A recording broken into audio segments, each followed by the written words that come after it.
But thank you all so much for joining us. Best-selling author Lisa Unger will discuss her brand new thriller, Close Your Eyes and Count to 10, in conversation with Tim Ehrenberg, creator of Tim Talks Books, in this installment of Author Hour in Massachusetts. So first, a little bit about Tim. Tim Ehrenberg is the creator of Tim Talks Books, a popular Instagram account and website where he recommends and features his favorite books and authors. He is also the co-host of the new literary podcast Books, Beach, and Beyond, along with #1 New York Times bestselling author Ellen Hildebrand. Tim is the president of the Nantucket Book Foundation, an organization which presents the Nantucket Book Festival every June and nurtures the literary landscape of Nantucket Island.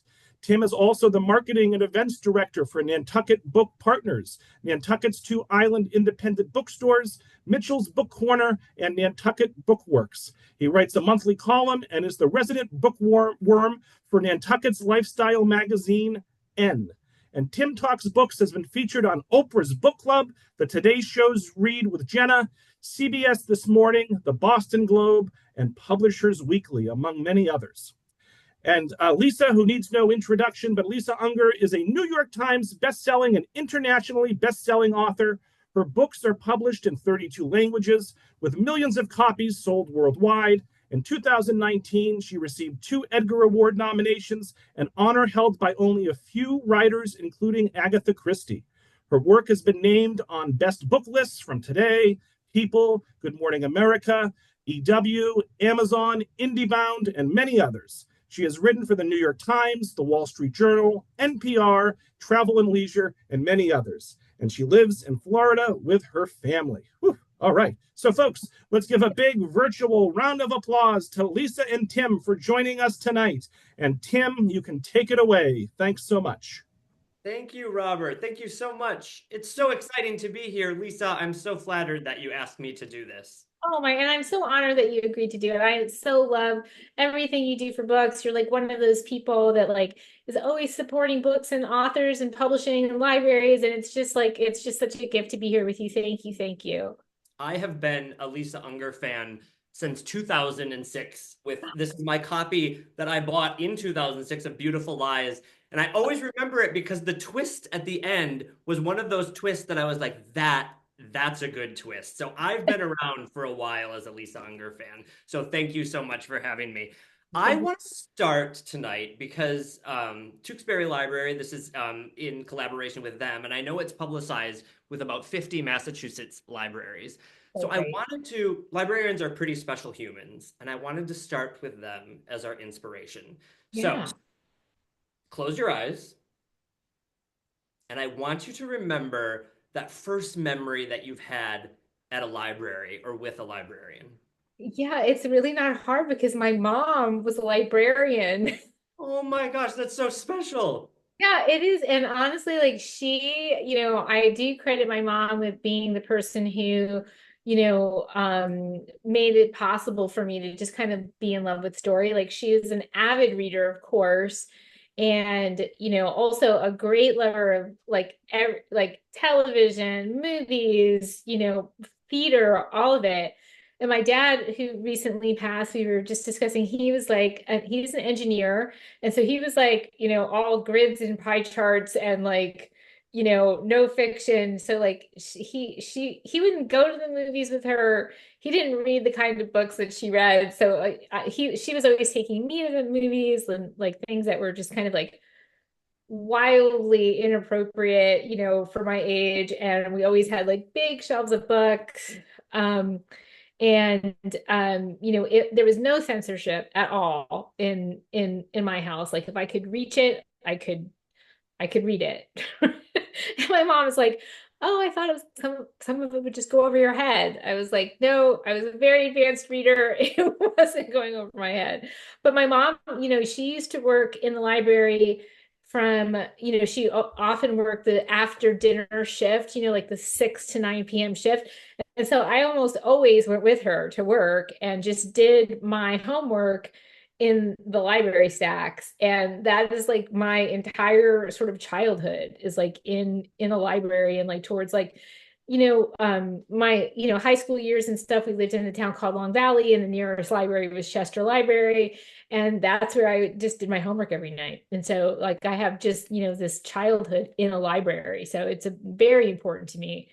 And even now, I mean, just, all over the country, libraries are just, they're such an integral part of publishing and such an important place for young readers, kids that are not able to get books anyplace else. It's just the most important thing for books and authors and communities. So lots of love for libraries. I love that your mom, I did not, audience, I want you to know, when I asked her that question, I did not know that your mom was a librarian. I know you didn't know.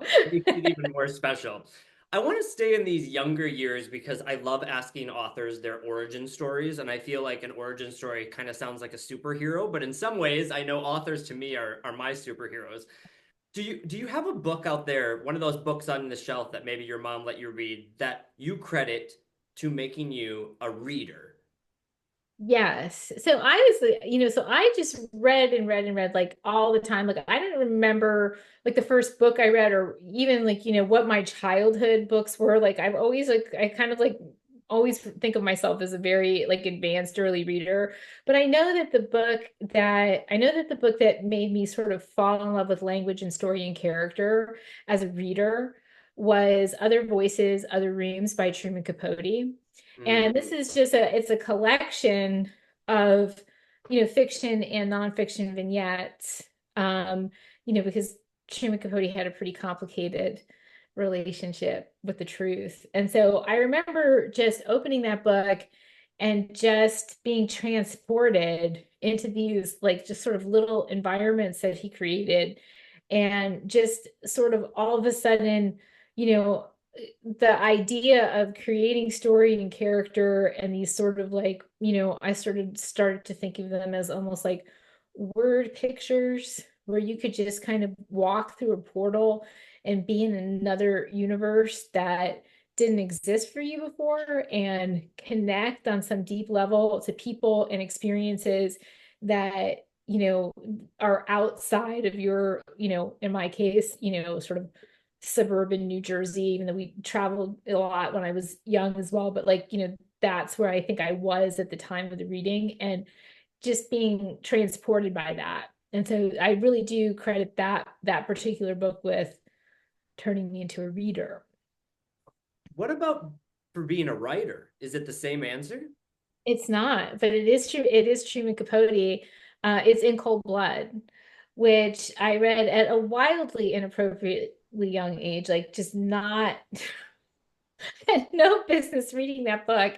But again, at that time, so I think maybe the time when I read In Cold Blood, it was probably a little bit after the time I had some dark experiences in my younger life where, when I was a 15-year-old girl, a friend of mine was abducted and murdered. And my life was like very much so like one thing before that happened and another thing after it happened. I was already, I was already, yes, absolutely. And I was already a writer. And I already had a lot of questions about like sort of the darker side of things. And that moment really sort of, opened up, a lot of other questions that I had not previously had. And I wanted answers for those questions, but, the adults in my life weren't willing or able to answer those questions. It's only later when you're a parent yourself that you realize they don't answer those questions because they don't have the answers. And so that's, when I started, more to the page, like kind of metabolizing darkness there. And then around that time, I read In Cold Blood by Truman Capote. And I think in a lot of ways, it gave me permission to be the kind of writer that I was, one who wanted to kind of explore the darkness, but who wanted to do it with compassion and beauty. And, just sort of, consider myself a spelunker, shimmering into the dark spaces of the human psyche. And I think I really do credit that book with giving me permission in some sense to be that kind of writer. Wow. And you do it so splendidly. And the best example is the newest one, Close Your Eyes and Count to 10 that just came out. Is it 2 weeks ago? Yeah, 2 weeks ago. Oh, No. well, yes, yes, 2 weeks ago. Well, maybe 3 weeks ago on, yeah, 2 weeks ago. Yeah. February 25th. Somebody else do the math. And I want to thank Robert. I want to remind everyone that if you want to get a copy of this and you haven't gotten it yet, Yes. Wellesley Books has that for sale, and they are a bookstore partner. And just like libraries, bookstores are so important to all of us. Yes. So if people don't know what the book is about yet, can you give them a little taste of what they will expect from Close Your Eyes and Count to 10? Yeah, so when we first opened the cover, we meet Adele. She's a single mom, and she's, sort of in this place in her life where some horrible things have happened to her. Her husband has left her and her children, and he's embezzled money, and he's on the run. And she's like, for the first time in her life, left to sort of, fend for herself. And so she's in kind of a dark place. When we first meet her, she's, in the principal's office. Her son is being bullied, and she's kind of in despair. And that's like sort of what I knew about her when I first kind of encountered her on the page. He won't tell her why he's being bullied. His glasses have been smashed. And so she's like kind of, in this principal's office and like looking at his stuff like on his shelves, right? Like his pictures of his intact family and his like awards and degrees. And she's feeling like very much so like less than, kind of broken. And then as the chapter progresses, we see that she has, instead of, sort of curling up in a ball after this has happened to her, she has like kind of started her own channel, like her own. In the book, it's called We Watch. It's like, that's my fictional version of YouTube. And so she's like kind of become like a fitness influencer, and she's doing, these sort of, motivational videos for people, like helping people to like come back from, trauma and abuse, and, basically like don't get fit, get strong, create your life. And so she's, when we see her towards the end of the chapter, she's like basically in her garage gym, like hitting the heavy bag, and she's like working out her frustrations when her son comes down and he's like, "Hey mom, and he's like one of these like kind of, he's very into games and YouTube celebrities or We Watch celebrities. And he's like, Mom, Maverick Dillon, who is like his, sort of We Watch guy crush. And he is an extreme influencer of like extreme sports and, stunts around the world. And he's hosting a game of hide and seek in an abandoned hotel on an island in the Atlantic. And the prize is $1 million. And for whatever reason, Adele, who's like desperate, feeling very much so like she doesn't know how she's going to take care of her kids, how she's going to take care of her family. She goes, I can't do this, right? I'm a mom. I can't go to an island to compete. And he's like, Mom, it's hide and seek. All you have to do is hide and not get found. How hard can it be? These other competitions that you've been doing are so much harder. And so for whatever reason, she presses a button to apply. And the next thing you know, she's been accepted, and she's headed off to this island to play this game of hide and seek, which, to be honest, she thinks is like a stunt. It's like one of those things that, it's kind of staged for the audience. Maybe the winner's already chosen. How scary, how bad can it be? But of course, when a storm sweeps in, everything changes. The stakes are no longer, can I win $1 million? The stakes are, can I get back to my kids? And so that is the setup for Close Your Eyes and Count to 10. Oh, readers, it's so good. There's so much going on. Every page, you're like, you just don't know what's going to happen next to these characters.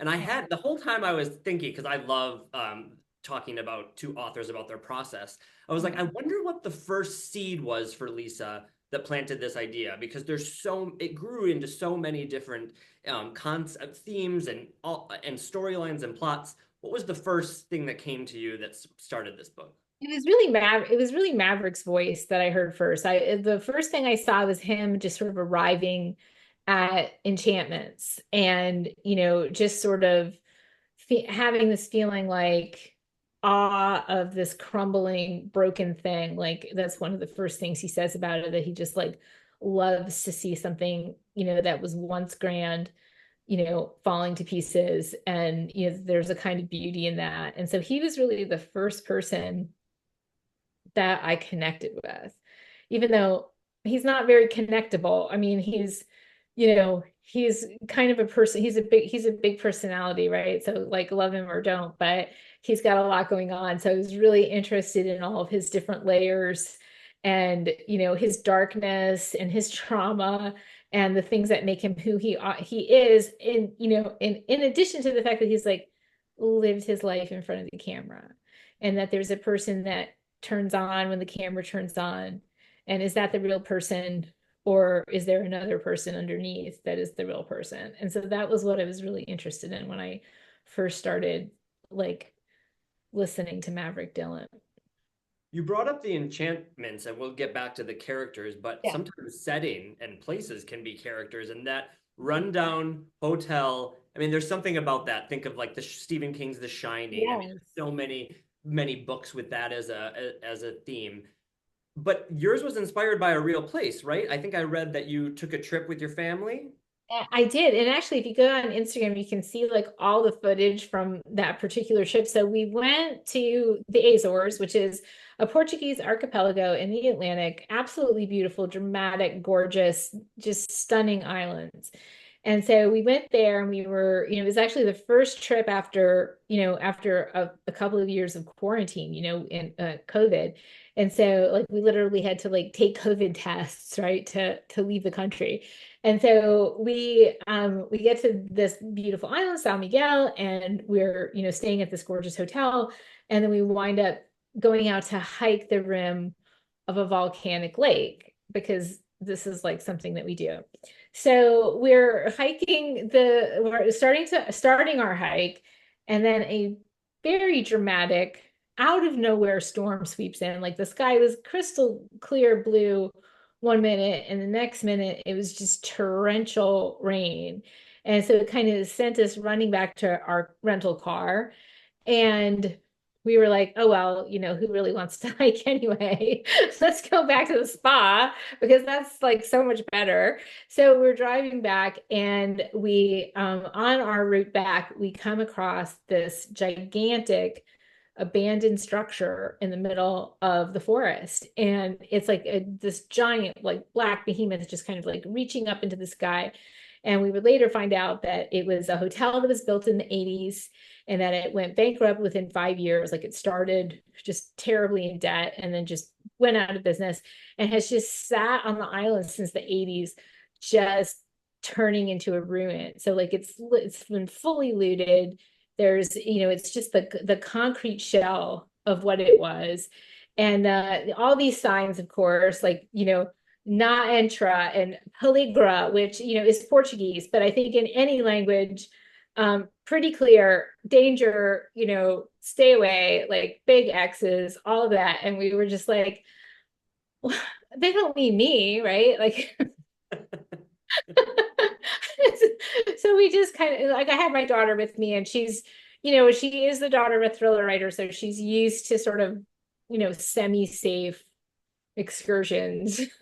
So then we all went into the hotel, of course. I mean, how not? And it's just, I mean, it was just like covered in graffiti, like nature is taking it back, like trees growing up out of concrete, there's foliage dripping off interior balconies. There's like empty elevator shafts. There's nothing. It's just this once grand place, now this crumbling ruin. And I was just like, oh my God, there's no way I'm not writing about this. Like, of course, this place is going to find its way onto the page. And it did pretty soon after. It was so visual, and the way you described it, it really put you in the scene, which I think was so important to get us there into the game. Like you really needed to describe where we were, and we knew exactly where we were. But other than setting, the thing I love about a Lisa Unger novel are your characters. I think it's when you have a thriller, when it's way beyond just the plot, and you find the people that you're really connecting with. And you mentioned Maverick, but you really did that with Adele. Like I really just fell so in love with Adele. And on page 21, you're talking about her We Watch channel, which I love. I love a fictional version of something that is in our reality, but then you make it your own. And she's saying that Adele thought it was silly at first she wasn't native to living her life online. And I think about us, you and I here, talking on a virtual author talk or on Instagram, sharing the books we love and kind of living a life that's like, look at me, for this part. And you've been in this business for a long time, way before Bookstagram was ever, yeah, way before anything like that. So I kind of wanted to talk if we could kind of go into what the characters in your book are kind of living, this whole social media watch type of mentality, and how you do that online with your career.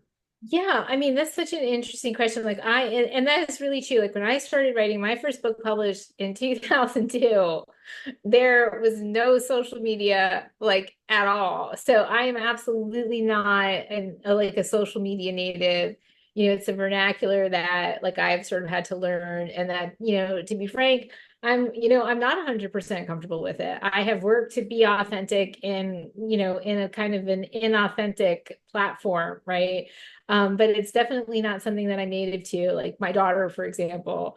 And that is something that I have, I've come to embrace it because, there is such a gift to it. Like you and I, we're not in the same state, but here we are having a chat, and we're having a chat with all of these folks out in all these different libraries. And that is really a blessing and a gift, and being able to connect to readers and booksellers and librarians and all that all the time is like, something that I definitely did not have at the beginning of my career. And that's like, it's a gift, but it does, if you don't compartmentalize it, if you don't like, I don't know if you've ever read Deep Work by Cal Newport, which is it's about like how, it's about work in general, but it's also about like as a creative, how you batch your creative work and then the other work of like being in social media and stuff, and how the two don't really mingle very well. So you have to be very disciplined about keeping them separate. So that is kind of, for me, like my career, that's sort of, a journey that I have definitely been on. Like, so I've been like, since like MySpace was like a new thing. That was it. That was like the thing. That was like the new thing. Or I was gonna say AOL Instant Messenger. The most I ever had to Bookster, it'd be like if I left an away message that I'm like not online reading my Lisa Unger novel, and then just be up. Like that was our social media. Exactly. Yeah. I mean, it's just totally crazy. And to the point where it's just become like this big thing.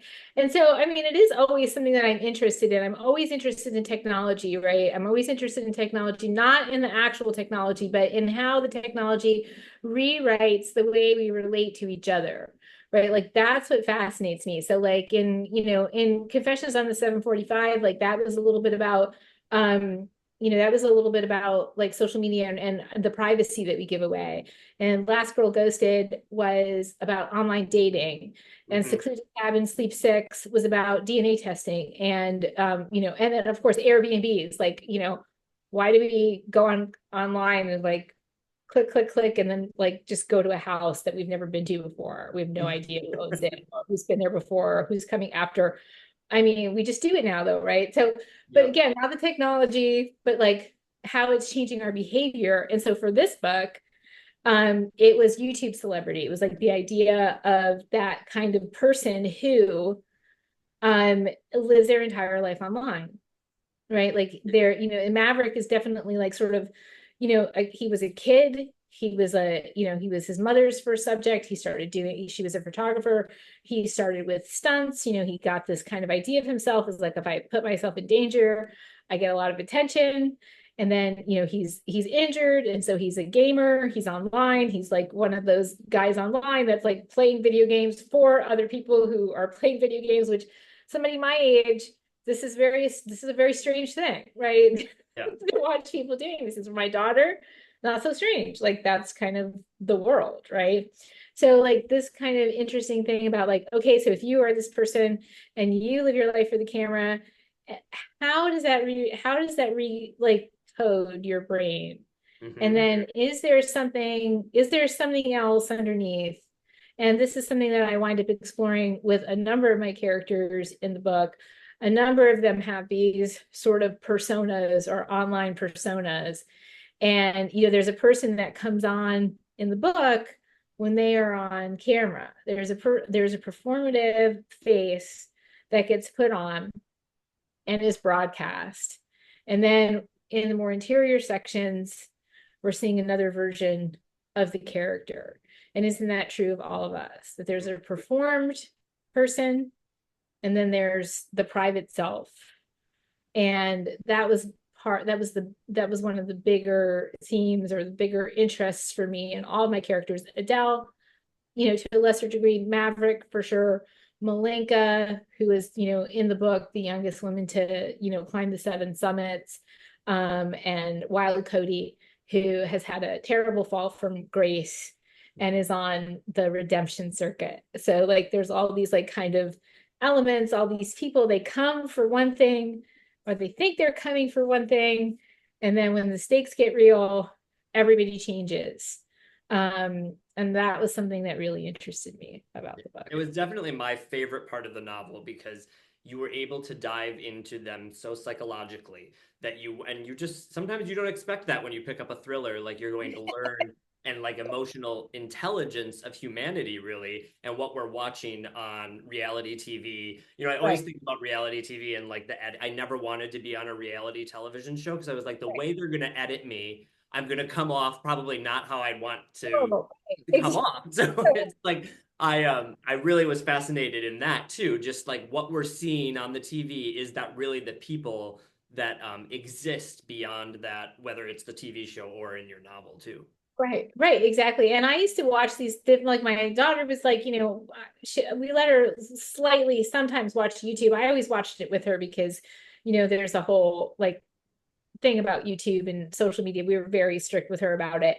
And I just wanted to know what she was watching and help her to metabolize it. And so we'd watch these extreme hide and seek games, which are out there. That's a real thing. Some people thought I made it up, but no, it's real. People go to haunted houses and abandoned hospitals and all these abandoned structures, and they stage these hide and seek games. But for me, as a 50-something-year-old woman watching it, I'm looking at it and going, okay, honey, it's not real, right? Like if there's a camera on you, you're not hiding. She's like, no, they're hiding. They're hiding from each other. We can see, but they're hiding from each other. I'm like, honey, it's not real. It's staged. And so she was like very into it. And I was like, no. And it's all very performative, right? And you can kind of see that nobody's really hiding and that there really aren't any stakes. And that was kind of what I brought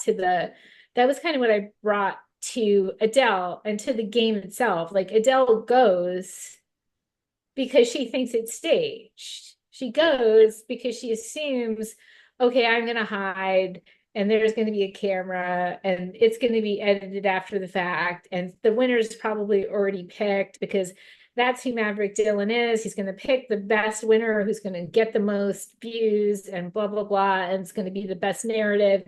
And so she kind of goes because of that, thinking it's staged, and then it's not. So it's not really, it's not really at all about the game. It's really all about the players, like the people who have gone for this prize, whatever it is, whether it's the money or it's something else, they've gone for this prize, but they've really come for a lot of other reasons. Yeah.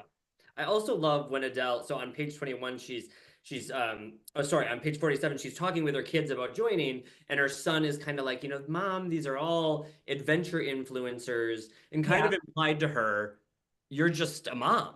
That part for me, I was always like, well, my mom has always been one of my heroes. And it is Women's History Month. So I want to give a second to all the moms maybe listening and to Adele. Are there some women in your life that has really inspired you to be where you are today? Yeah, absolutely. And I of course have to credit my mom with that, librarian, reader, and I always, I was telling you before this that I always kind of talk about my dad as the engineer in the family. And he was like, when it came time to me, I wanted to write, and he was like, no, please don't do that. That's not a real job. People don't do that for a living. It's wrong. Get a real job. You showed him, right? More or less, yeah. But my mom was like, listen to your father, but like don't don't listen to your father. Like she knew what I was, right? Very early on, she knew that I was a writer and and a great lover of story. And so she kind of pushed me towards publishing after after college, because not surprisingly, even though I started my first novel when I was 19 and I was still in college, not surprisingly, I didn't have the confidence to pursue that. So I went into publishing. I was in publishing for, many years. And that was like, she was definitely the biggest influence in my life in that way. And also in my family in general, like the women in my family have always been very powerful women. Like, I think more so a little bit than the men, like my grandmother, was, also very powerful and a very big influence as well. Yeah. Well, I just feel like you start reading and you think Maverick is this, Maverick is the hero of this story, the adventurer, and then Adele really, I mean, she Yeah. shows up for us readers in so many Yeah. ways. And that's so interesting because Ace Atkins, who's a great writer and a friend of mine, we talk about this like idea of like the strong character, right? Like the guy or the girl with the gun, and the stakes are like the free world is hanging in the balance, and you've got to race against the ticking clock. And that's a kind of a strength and a bravery that we recognize in our culture, right? But there's a kind of way in which women are strong. There's a medal to Adele, and just kind of a fight within her, and this kind of return to the woman that she was before her husband and her children, before she was a wife and a mother, to return to that sort of that spirit of adventure that she felt that she had and that she put aside. And so now she goes back to that place, but she's even stronger because of adversity, and even stronger because she's a mother raising two kids on her own. And so there's that real strength and power and mettle that is endemic to moms and to women that I really love. I love to put it on the page. I love to see it because it's known to us. It's just a story that is less often told. Yeah, which I find interesting that Maverick was the first seed, because to Yeah. me, and maybe you needed that in order to bring Adele into Exactly. it. Like, we really needed both of them. And Maverick has some layers too. Like he's not all bad. No, for sure not. This book played out almost as if I was watching the extreme game of hide and seek. It was so visual. And I was really wondering, why haven't we seen a Lisa Unger novel on the screen? Has Hollywood come calling? And is there one of your novels that you could really see up on the small or big screen? Well, yeah. So Confessions on the 745 is in development at Hulu. Okay. Yeah. So it was optioned by Jessica Alba. Is Eva Longoria to direct and Charisse Castro-Smith to write. Okay, So that's amazing. we have a pilot, the written pilot and permission to write more. And so that's where we're at with that. Like it is moving. It's been a couple of years. It's moving in the right direction very, very slowly. I know personally, Hollywood takes a very, very long time. But it's an amazing team of women. It's just these powerhouse women, these like really stunning, absolutely super talented, amazing people. So I feel like, we're moving in the right direction. So I'm happy about that. And and there have been options in the past. There are things that I thought were coming to the screen and it just didn't happen.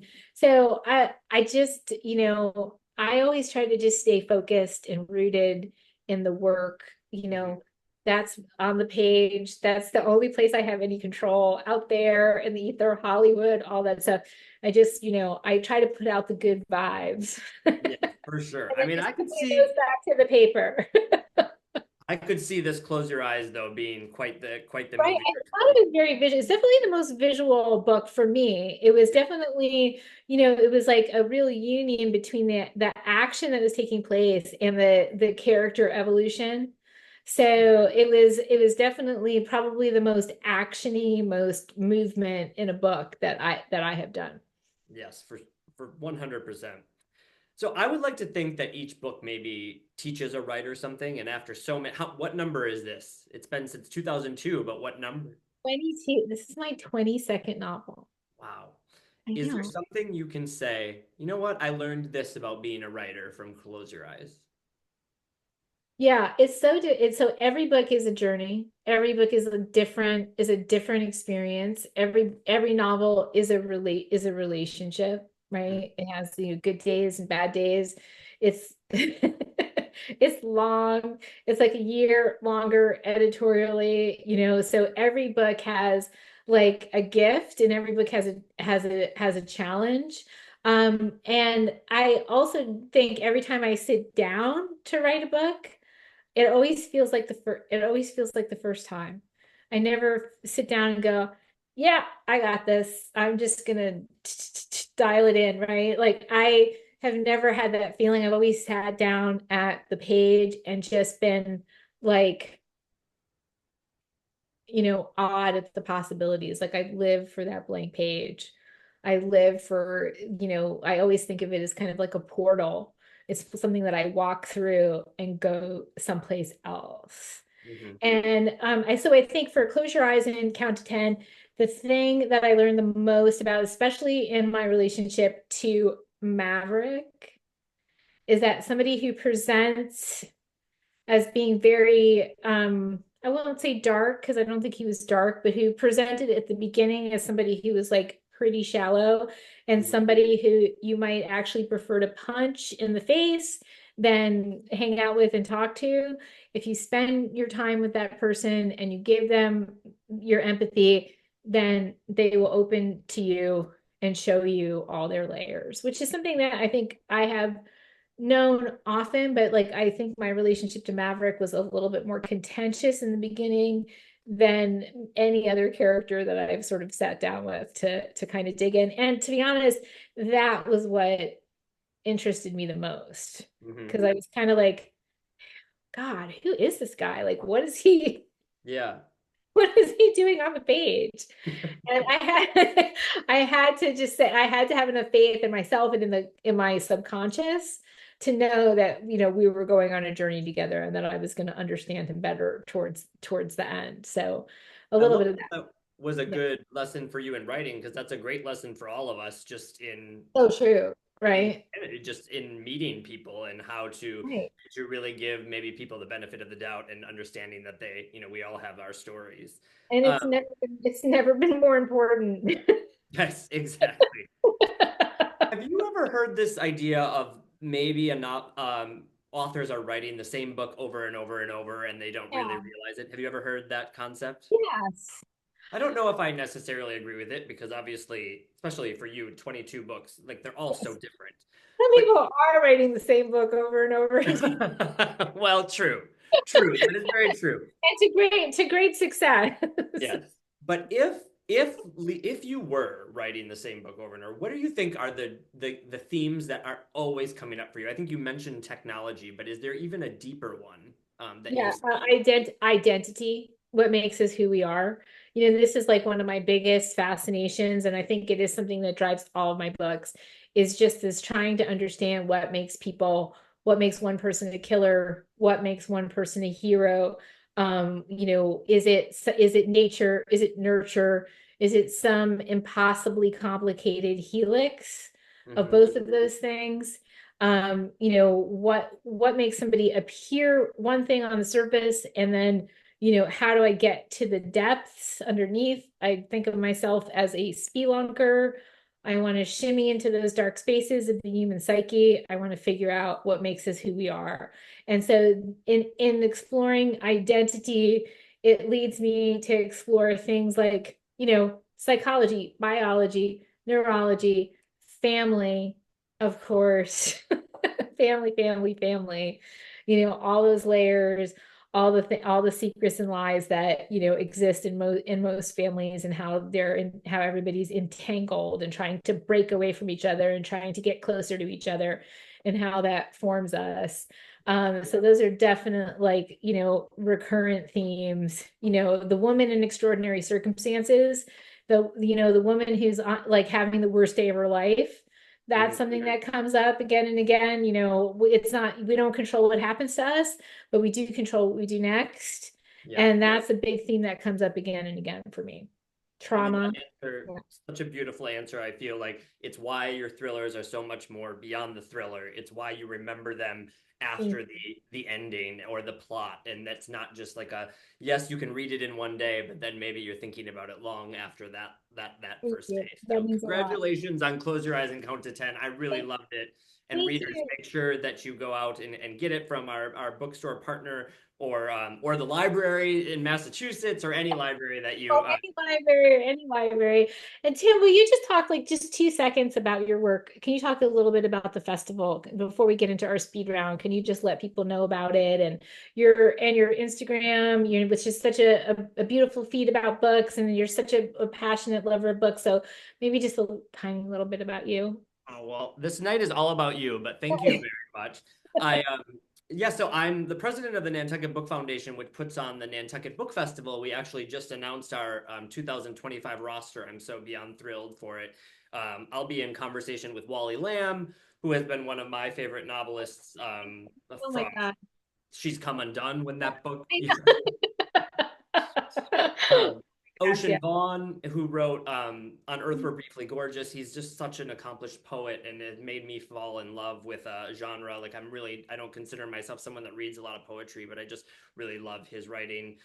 Carl Hyacin, Bob Woodward. So that event is June 12th through the 15th. Please come to Nantucket and visit me. I'd love to see everyone there. It's such a great weekend of literary love. And yes, I love working with my work wife, Ellen Hildebrand, on our podcast, Books, Beach, and Beyond. We've had some amazing guests, from Nicole Kidman to Sarah Jessica Parker to Ann Patchett, and just some of my favorite writers. And then Tim Talks Books it's my passion. It started from COVID, and I was like, you know what, I can't talk to people on the street with the book that I just read that I want them to read, so I'm going to start this, and that's kind of where it went. I love that. That's amazing. Thank you for asking. But yes, as you mentioned, I have what I do with all of my authors that I interview. I have an extreme game of speed round for Lisa. Oh my God. Okay, I actually took notes. Okay. Are you ready? Maybe. Okay, yes, I'm ready. I'm ready. We are on Author Hour in Massachusetts, and if you could chat with any author, dead or alive, on Author Hour in Massachusetts, who would you choose? Okay, I have a couple of answers. Well, okay, so Stephen King is one of my earliest influences, and I've had the joy of meeting him, but I'd love to have dinner with him. And Truman Capote, of course. And then I need to also have lunch with all the Bronte sisters. Okay, so all three of them. I just need to have a sit down. Like more than a lunch. I need like maybe a weekend away with them. A nice girls' trip with the Bronte sisters. Girls' weekend, because I need to hear it all. I need to hear it all. Yeah. I love that answer. And I'm going with you to Stephen King. He's also my author interview of my number one person. Yeah. I've been on the same email as him, but I haven't quite gotten the guts to ask. So we'll put it out there for both of us. I got to meet him and John Grisham on the same night at a wonderful library event, and they were both like absolutely wonderful. And I'm actually interviewing John Grisham on stage at Thriller Fest this year in New York City. Wonderful. Very excited about that. So I'll get that dream to come true for sure this year. I love it. I love it. Okay, if you had an influencer channel on WeWatch and it had nothing to do with books, what would it be about? Travel. Okay. Yes. Because travel is such a huge part of my process. Yeah. So I'm always like, something's always happening. Like, obviously like Secluded Cabin, Sleep 6. Was like, COVID, like going to cabins in Georgia with my family, like that's where that kind of happened. And then of course the Azores, and then, there was a trip to Prague that inspired Die For You. And it's always like, my life is this kind of continuum of like reading, writing, researching, and traveling. It kind of goes like that. So traveling is a big part of our life. And we really just kind of, love exploring new places, and then, letting it change you so that when you come back, you're somebody else, you have different perspectives. Yep. And so travel. Okay. I would watch that WeWatch. Do you have a favorite novel of your own? I can't choose a favorite novel of my own. Everyone is my favorite. I told you this is an extreme game. You have to answer. I can't do it. I can't. Okay, it's the one I'm writing right now. Oh, that's the biggest author scapegoat. But I'll give it to you. I'll give it to you. I can't do it. If you could bring three of your characters from any of your books to dinner or on a weekend with the Bronte sisters, who would you choose to bring? Oh, yeah. Okay, so Eloise Montgomery is my reluctant psychic. She is from a fictional town, my fictional town called The Hollows. So I would bring her out to talk to her. Jones Cooper is like her detective, like sort of reluctant friend. He doesn't believe in what she does, but they wind up doing some stuff together in a couple of books that's pretty interesting.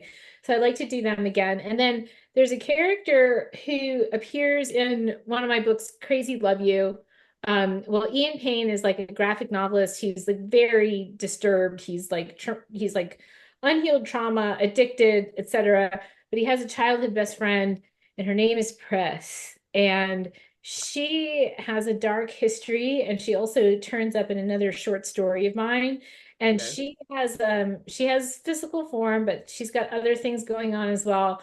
And I'm not quite finished with her yet. So I need to have a little bit of a sit down with her and just find out what's really going on there. Yeah, sounds like a fun dinner. Do you have a favorite reality TV show? I liked Alone. Does Okay. anybody know what that is? Does I anybody know? don't know. Okay, so I like this one because they literally take people who at various levels of survival skills, and they dump them into the middle of the wilderness with like basically like a knife and a satellite phone. And it's like probably the realest reality show because there's no games, there's no drama, there's no competition between the contestants. They're not together. They're like in different locations. And so that I like that a lot, especially because I watch it with my husband and he's like, I could do that. I'm like, no, you could That not. sounds like my personal nightmare. That's what I'll just say to that. Exactly. Do you have any auto read authors that no matter what they come out with, you're gonna pick up? I do. I have so many like sort of just really talented friends and people that I love, like Tess Gerritsen, Megan Abbott, Dennis Lehane, like Lisa Scottolini, Greg Hurwitz, Chris Bajalian, his new one is out. He's always auto buy. Jennifer Hillier. I mean, I could just go on. I'm an avid reader of my own genre, and I have so many talented friends. Alvare Burke, who I think was on here a couple weeks ago. So I just have so many really talented, wonderful friends that I get, there's so much joy in just reading their books. Donna Tartt is another one. Now Yeah. we're due for another one from her. I feel like it's every 10 years, and Yes. Goldfinch was 10 years ago, so I feel like we're gonna get some news pretty soon, hopefully. Yes, I hope so. Okay, I have a few left before we can get to the audience questions. Okay. Your pseudonym, so it's your first pet and the street you grew up in. I know, I've been dreading this one. It's so silly. I can't wait. I love asking this one. My childhood dog's name is Bogey, and I grew up on Old Farmers Road. Bogey Old Farmers Road. Oh, Okay, well, let's do Bogey Farmers. Bogey Farmer. That's Bogey. like a Okay. children's author. Okay, yes, I think that's good. Okay. Do you have a favorite novel out there? Well, I will say like sort of my favorite classic novel is Jane Eyre. That's like, one of my all-time favorites. And The Goldfinch by Donna Tartt has to be one of my all-time favorite books. I brought up How Beautiful Lies. I loved the twist at the end. Do you have a favorite twist ending? I do, but it's a movie, The Sixth Sense. Ooh, okay. That was because, but honestly, because I've been writing for so long, it's really hard on the page to surprise me.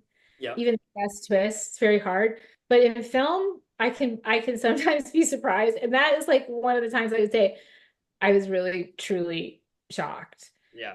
Yeah. Okay. Yeah. Your favorite book of the year so far? My favorite book of the year so far. I'm reading it right now. Old Soul by Susan Barker. Okay. Yeah. I'll have to pick that up. And then your most anticipated read coming this year? A couple of things. So I'm really excited to see the Harlan Coben Reese Witherspoon collaboration, which I think Yeah. at the end of the year. I'm Hmm. really excited to see what that will be. And then Megan Abbott has a new one coming out, El Dorado Drive, and she's one of my favorite authors, so I'm super excited for that. Okay. Well, see, you gotten a lot of reading recommendations from that speed round. Thank you for playing. It wasn't too rough, was it? No, it was great. Okay. So let's get to some of these audience questions. We have Laura Grunstrom says, "What was your favorite book to write?" So maybe that is the better question to ask, other than picking a favorite. Did you have like the most fun to write? I mean, I really, and I do get this question a lot, and I really can't pick a favorite because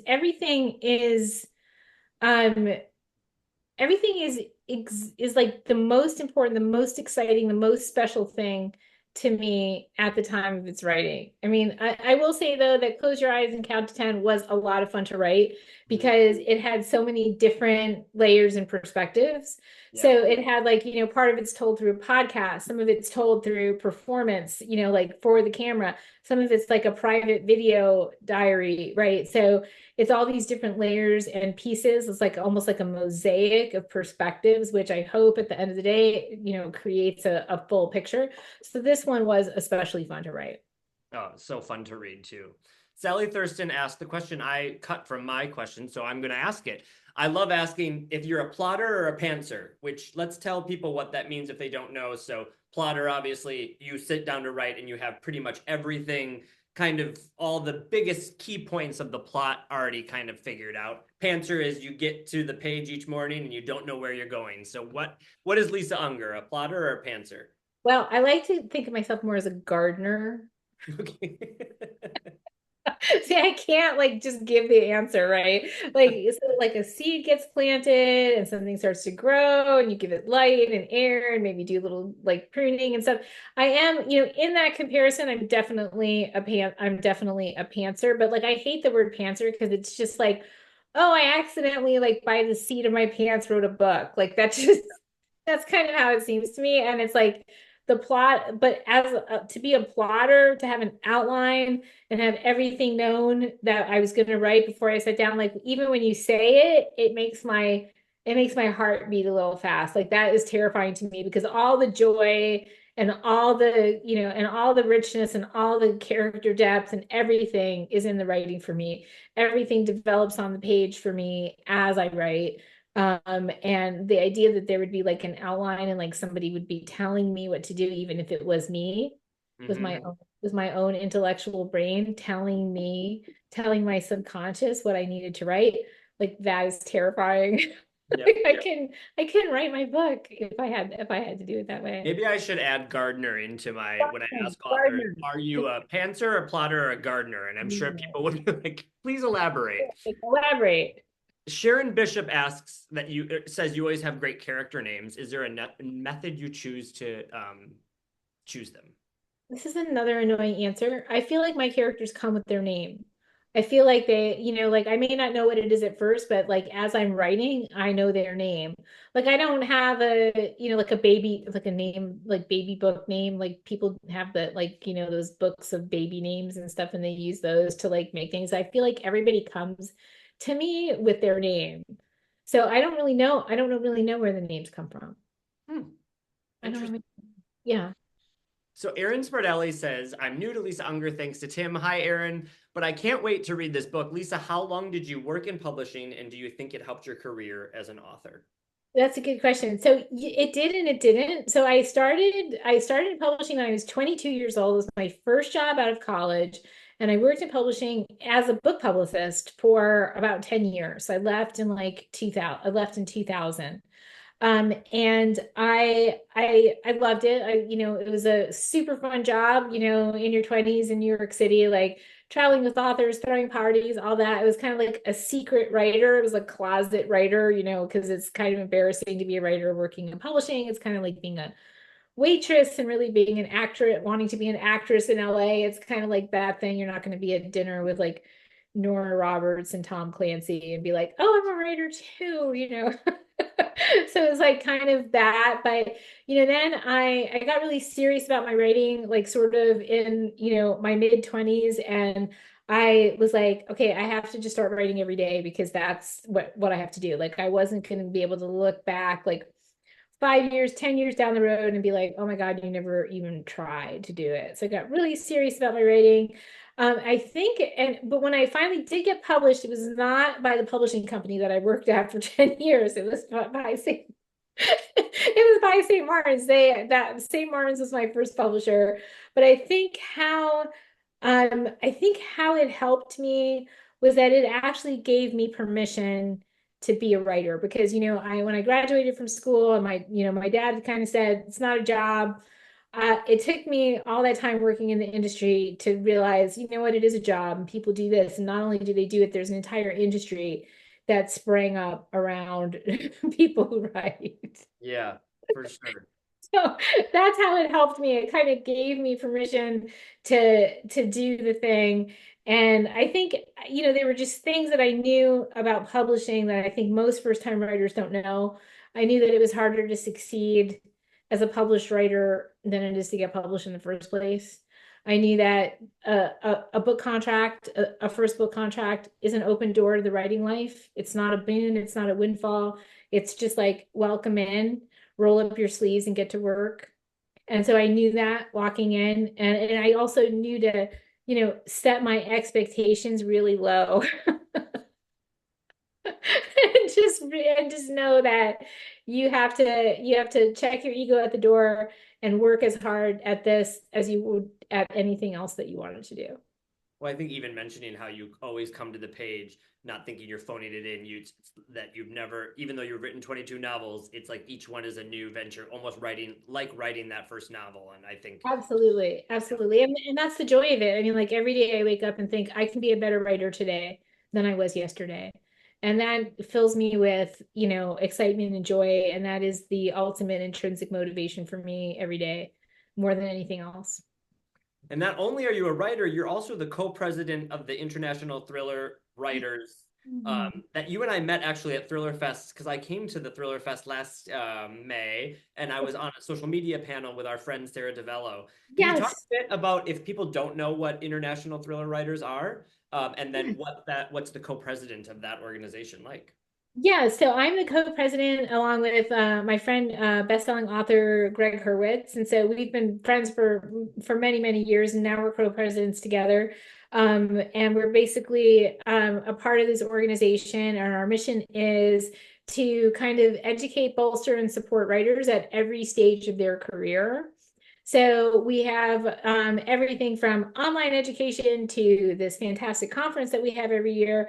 And I really do think that if you are a thriller writer, if you're somebody who's, looking to write in this genre, there's nothing better that you can do for yourself than to join ITW and avail yourself of the education that's available. Because, basically everybody that you love, every writer that you love, at one point or another is going to pass through Thriller Fest and teach a class. Like they're all going to come. And if you come to Thriller Fest, you're going to meet those people. If you come to Crap Fest, you're going to learn everything about, about character and setting and plot and all of it. You have and you'll be learning from people who are doing it every day, who are professional writers. So it's just an exciting week in New York City. It's, an opportunity to meet agents and editors and other authors, like people who are just starting out. And it's where you make these relationships that that sustain you for your career, because writing is very solitary. Writing is a solitary thing, but the business of publishing is a business of relationships. And so this is one of those places where you make relationships and, and they grow, and, it's just a gift and a blessing to be a part of it. It was such an epic weekend. I not only had a drink with R.L. Stein that I couldn't. Yes. And Louise Penny, who is just she's been to Nantucket a couple of times, just such a fantastic friend.